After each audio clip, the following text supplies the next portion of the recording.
You have no idea how horrific slavery was. They ate Nat Turner after his execution, boiling his body for oil and turning his remains into souvenirs. Enslaved Africans' hair was used to stuff furniture, including pillows and mattresses, while their teeth were sold as dentures for white wealthy people, including but not limited to George Washington. The skin of the enslaved individual was flayed and turned into leather for shoes and clothing.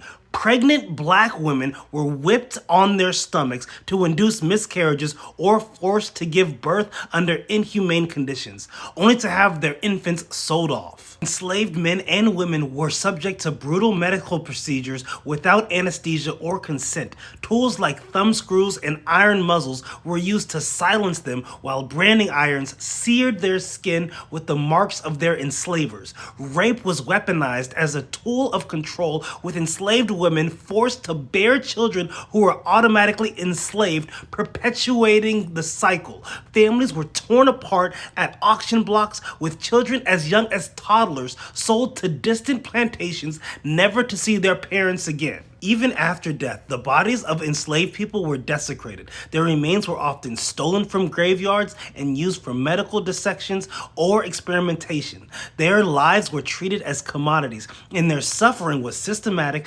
deliberate, and utterly inhumane. Slavery wasn't just a labor system, it was a calculated mechanism of dehumanization, leaving a legacy of cruelty and trauma that reverberates through history to this day. And still, there is no recompense or reparations for the descendants of the enslaved. And the algorithm will probably make it so that most people don't see this video. I wonder why.